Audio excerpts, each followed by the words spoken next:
Absolute Wonder Woman is headed for Gotham for the first absolute team-up with Batman.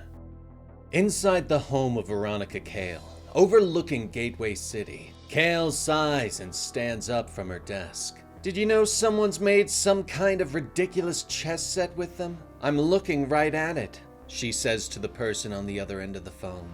There's no accounting for taste, I suppose. Jack Grimm answers. Cale nods as she glances at the trash can full of Wonder Woman merchandise. I said they would inspire, didn't I? She tells him.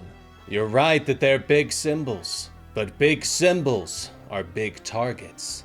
Did she take the bait? Grimm asks. Cale smiles as she reaches for her drink. She ponders for a moment before shifting one of the pawns on the chessboard. She did indeed, she says softly. Gotham City. Batman grabs hold of a thug in an alley and slams him into the ground hard enough to crack bone. Batman turns to the rest of the crew, but they are looking behind him in fear. What the hell is that? One of them hisses before they both turn and run. Batman can't help himself and turns around to see a giant glowing green bat rising into the night sky. What the hell is that? He growls. Shortly, Batman hangs upside down from a nearby construction site overlooking the source of the signal. He stares at the building, watching it for a moment. Suddenly, Diana appears next to him, floating in the night air.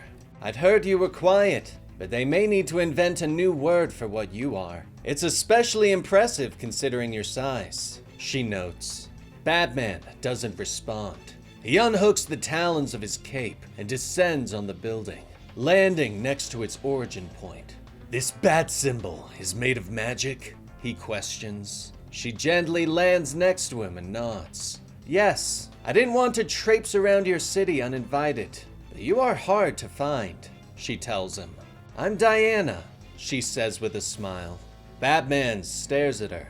Batman, he grunts before turning back to the strange green fire. Define magic, he asks. Diana waves a hand through the green flame symbol, dispersing it into the night air as she takes a seat on the building's edge. Advanced chemistry with unconventional intentions and unusual resources, she tells him. Batman ponders this for a moment before taking a seat next to her. You hurl yourself from these skyscrapers with no fear, but you cannot fly. How did you learn to do that? Diana asks. Batman offers her the barest hint of a shrug.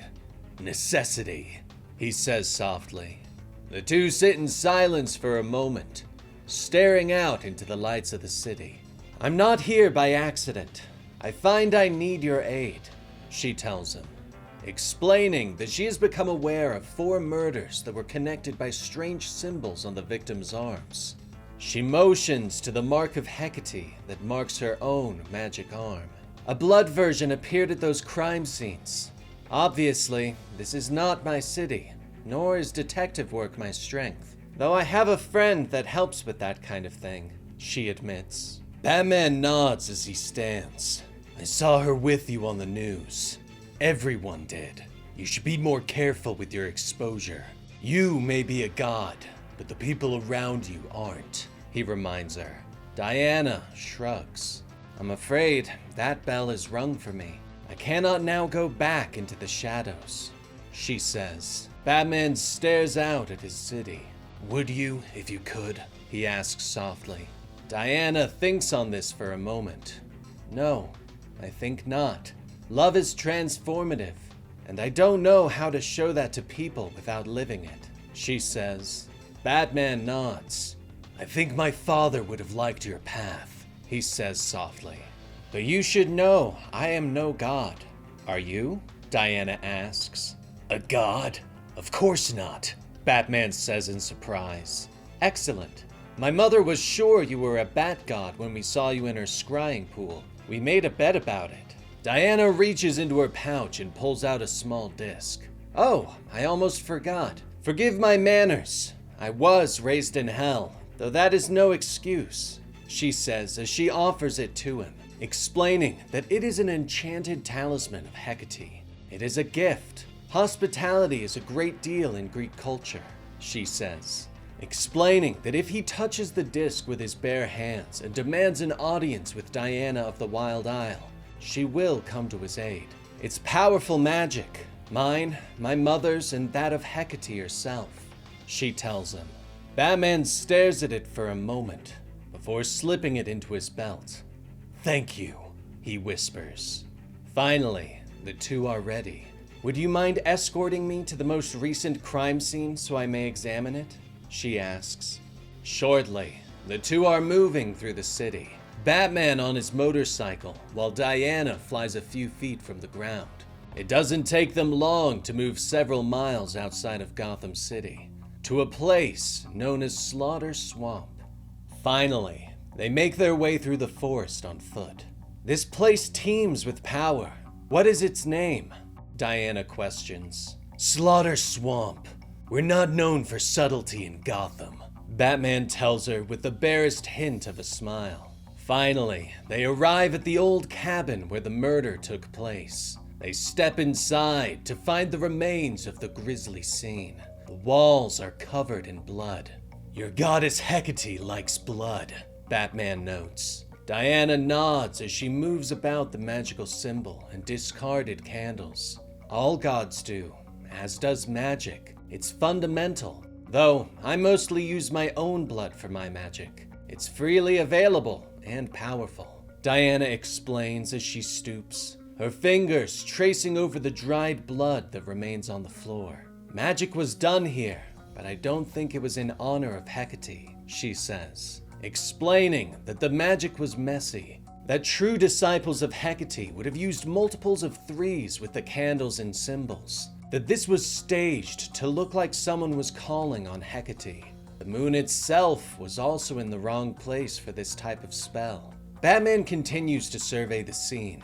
I don't know about magic, but this does look staged to me, he agrees. Were there any organs missing from the body they found? Diana asks. Batman explains that the liver, lungs, heart, and stomach were missing from the various victims. Does that mean something? He questions. The two of them step out into the chilly night.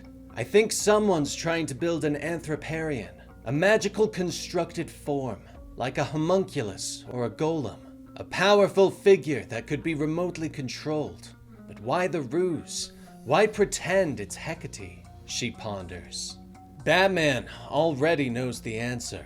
To draw you in, a trap for you, or maybe me, he growls. Let's get proactive.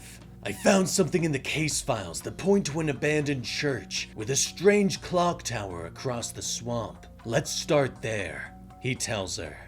Shortly, they move through the swamp and find their way to the church. Strange lights can be seen through the window, and Batman doesn't hesitate. Smashing through the ceiling with Diana's aid, he slams into the floorboards hard enough to crack them, but the cultists don't look up. They kneel inside a magical circle, murmuring over the lifeless form of a golem.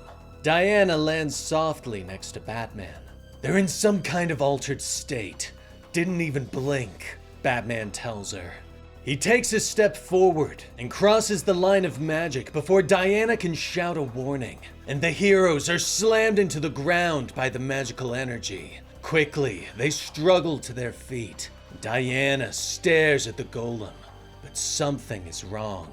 The construct looks unfinished, she murmurs. Isn't that good news? Batman asks, but Diana shakes her head.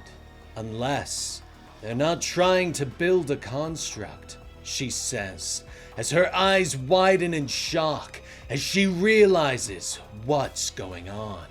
Meanwhile, back at Veronica Cale's house, she smiles and looks out the window.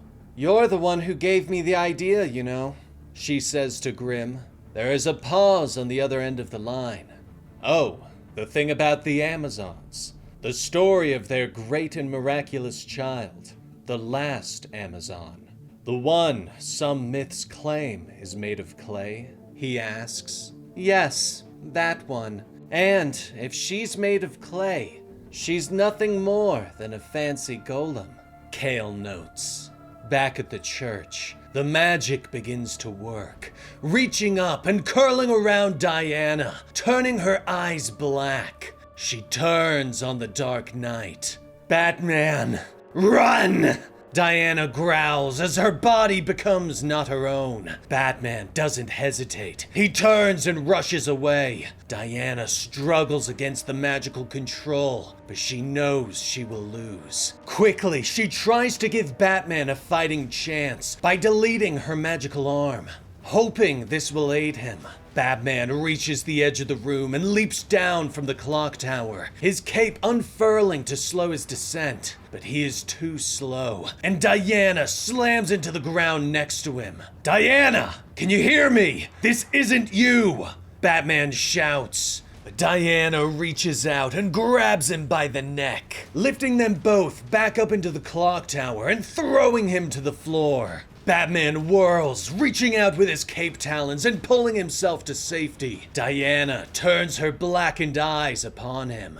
Diana, I know you're in there. Hear me! Batman hisses at her as he draws his battle axe. He leaps down and swings, the axe biting into Diana's leg. But she makes no sign of pain and punches him in the jaw before grabbing the axe and kicking him away. Batman slams into a beam, and his body crumples to the floor, his vision going blurry, but he pushes through the pain. Diana, wake up! He shouts as she stalks towards him, the battle axe in hand. Maybe one chance, Batman gasps as he reaches into his belt and pulls out Diana's gift. Diana steps down on his chest and raises the battle axe overhead. Quickly, Batman pulls off his glove and grabs the medallion. I demand an audience with Diana of the Wild Isle! He shouts as she swings the axe downward through the air, but it stops inches from his face. Batman glances around the blade and sees that Diana's eyes have returned to normal. Thank Hecate, she whispers. Batman nods. I'll second that, he whispers as she pulls him to his feet. The two quickly return to the scene of magic. This spell would not have worked without my own hair and blood. I think you'd have to be quite connected to get both those things from me. That and the witch's trance continues to suggest a hidden enemy pulling the strings. Diana ponders. Batman's eyes widen and he grabs hold of her as something clicks amongst the candles. He pulls her away and they leap out the clock tower as bombs detonate behind them. They both slam into the ground as the church smokes behind them. Seems like it was a trap for us both, Batman gasps. Diana nods as she pulls herself up. They wanted me to kill you, but who are they? She wonders. I have a list somewhere in my other pants. Batman grunts at her. So wait, are you a golem?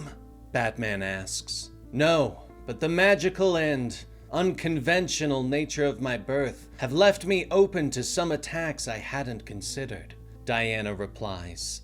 The two sit up, and Diana offers Batman a jump drive, explaining that she rescued a scientist from a government prison maze, and in return, he gave her information. It has quite a bit of information about you, about all of us, she says. Batman takes it.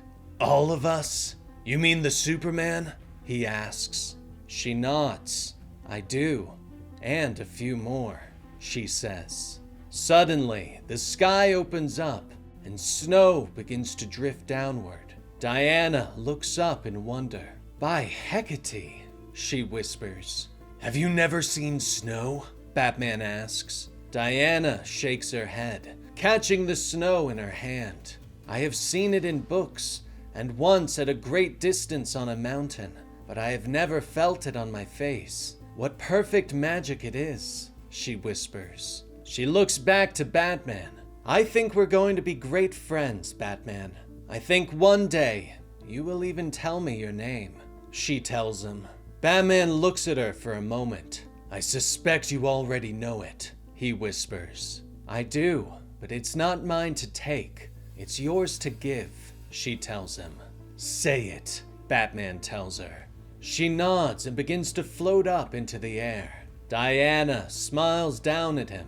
Bruce, don't you think we should make friends with the Superman too? I think we're going to need lots of friends if we're going to save the world. May Hecate bless and protect you, Bruce, and those you love, she calls as she flies off into the night.